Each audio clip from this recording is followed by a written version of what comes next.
So I wanted to spend a few days with the Kazakh family and start to see the differences or what am I facing.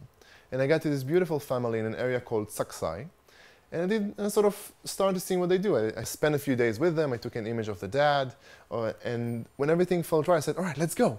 Let's go to the mountains. Let's see a hunt. Let's see how it all looks like. But then I realized that dad was a bit too old to do it. Even though they accepted me as a guest and they tried to entertain me, they couldn't really show me the eagle hunting. Now, as a photographer, as a storyteller, once we spend the time, the effort, the money to go to somewhere, we want to come back with something. We want to have something in our hands to show for it. So I started, exactly like in China, I started looking for what is beautiful here, what is good, what can I see here. Luckily for me, when I was there, the hunter's grandchildren were there. And I said, all right, popped up the laptop, started showing them images, movies, let them play with it a little bit, hoping they won't break it. And then I wanted to start photographing them. But before you're photographing kids, there's something very, very, very important.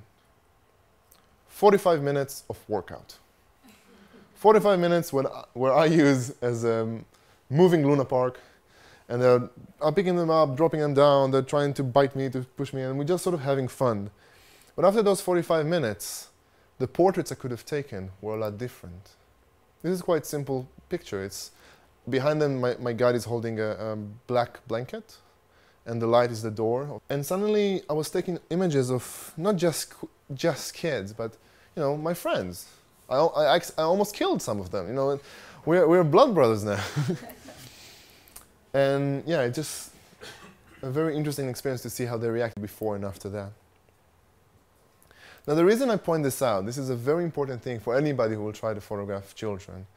And I have a sample of how it doesn't look. This is where my guide, Sirk, comes into place. Sirk was my guide in West Mongolia, and he was the closest version I've ever met to Borat. Every sentence he had ended with my friend. Everything had an example. I remember one time we were sitting down for drinking tea, nobody's talking, everybody's cold, we just want to drink it and relax. Then we say, Asher, what is your favorite color?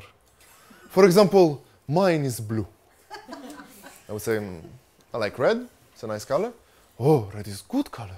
And then go back like nothing happened to his tea. And I was like, what happened? What's special about Sirk that he never played with the kids. The whole time we were there, he was sitting down with the grown-ups, eating, talking, and drinking, and never playing with them.